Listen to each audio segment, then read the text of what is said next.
guest is the WHO, Ron Paul, Republican congressman from Texas and candidate for president. Congressman, good to see you. Thank you very much.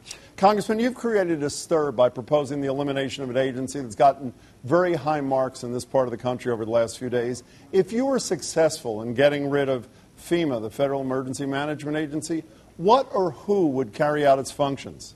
Well, the states would. You know, your state guards would be within the states, and they wouldn't have to go out looking for more help. Since the helicopters from Vermont are over in Iraq, that would be one thing that we could help. We'd have the troops here at home that could help on recovery.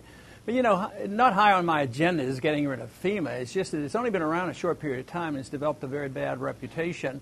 I live in a coastal district, and we deal with FEMA all the time, and it's the agency of government that I get the most complaints about. And there's better ways to solve these problems, and they don't have a very good record. All you have to do is go and look at all the articles written about Katrina and some of the mix-ups that FEMA got involved in there. But I'm just saying there's a better way of doing it. But if I may, FEMA has gotten rave reviews over the last couple of days in some of the states and from some of the governors who you say should take over. The governor of Vermont today, Peter Shumlin, said he'd like to see you come there. The Democratic governor of Connecticut, as you know, called you an idiot. The Republican governor of Jersey, Chris Christie, and of Virginia, ridiculed the notion that you and Eric Cantor in the Congress are advancing that for every dollar in disaster relief should there be an offsetting dollar in tax cuts. What do you know that they don't, Congressman? Well, no, but doesn't that sound like a rather reasonable thing? We're in a financial crisis because the debt is unmanageable.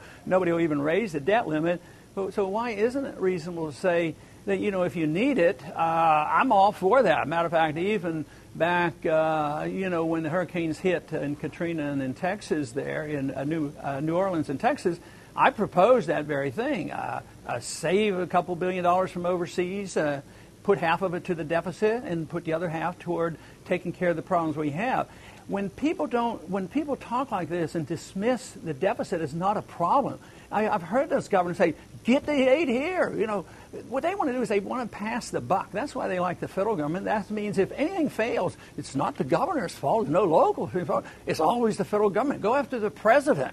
You know, if it doesn't work, it's the president's fault. But it's even fiscally conservative Republicans who've chimed in. Let's go back. You said, let's bring it home. You mentioned your district, Galveston, a coastal community, is in your district. Totally true to your beliefs. When Hurricane Ike hit, I guess in 2008, you voted against a multi-billion-dollar appropriation for federal disaster relief. Despite that, hundreds of millions of federal dollars came into your district. 100-some million paid for a wastewater treatment plant. So didn't your constituents benefit with funding despite your opposition to it? Well, some people think short-term and in front of their nose in the next election.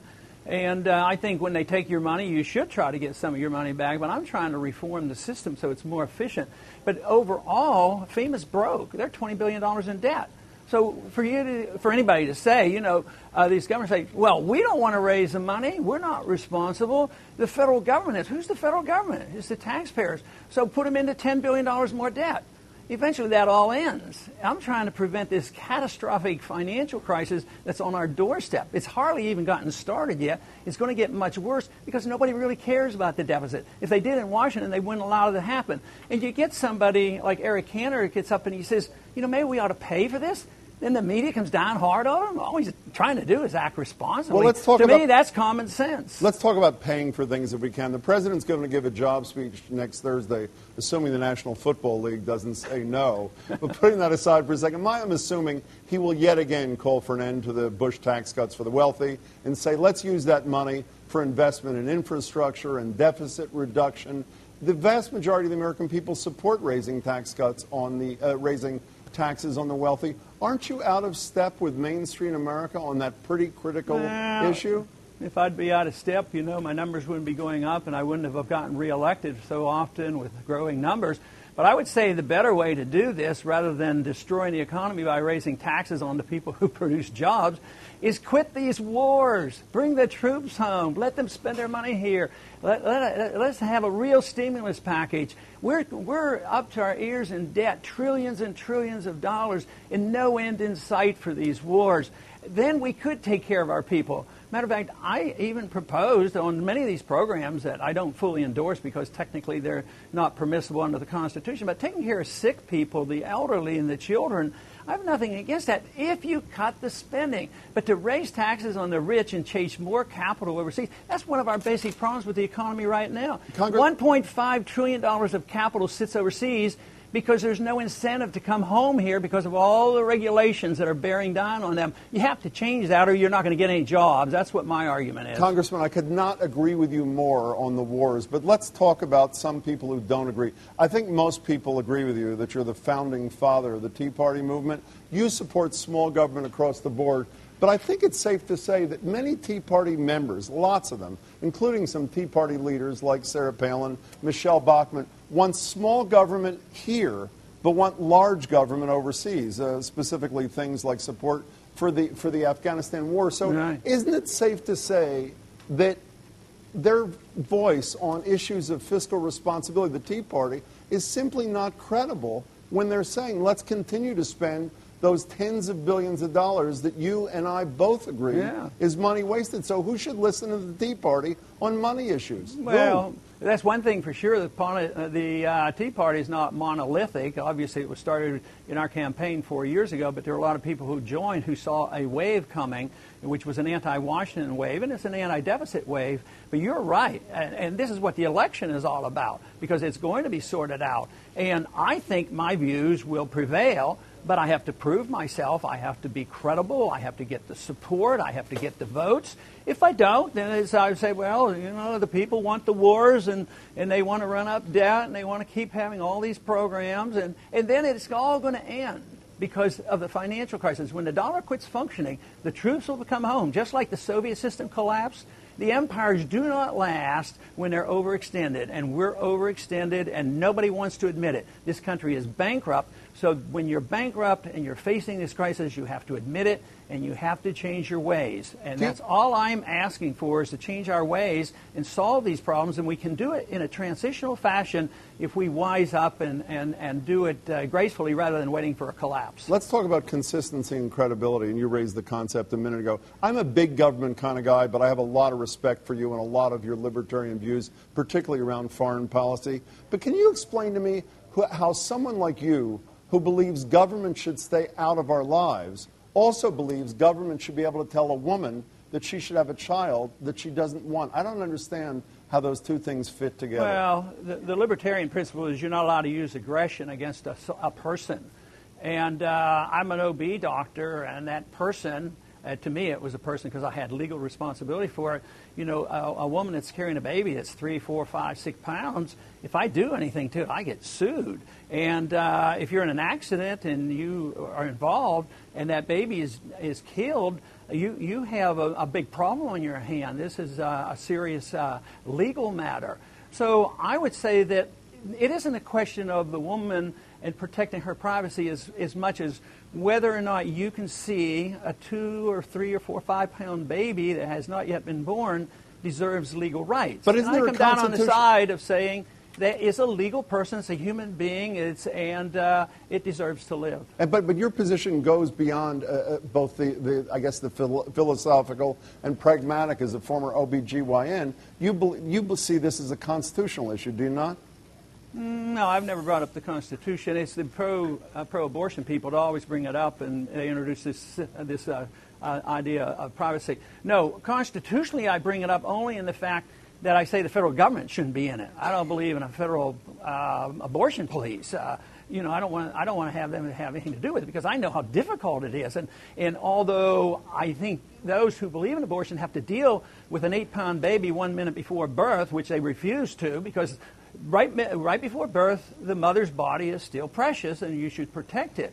But they want to think on the other end. Because there's so many difficult positions on that, I think it should be local. Different states have different viewpoints, and I don't have a monolithic approach, and I don't talk about murder, and I don't talk about putting people in prison.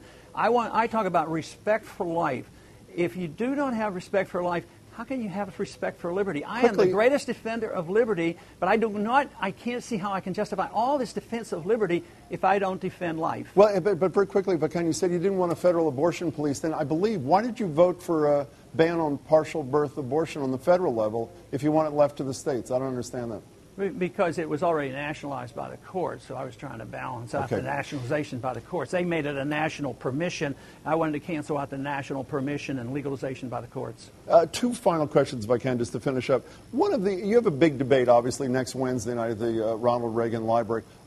Correct me if I'm wrong. When you go there and you shake the hand of Governor Rick Perry, is it true that that will be the first time you've ever met the governor of your state for the last 10 years? In my memory, I've said that because I do not recall it.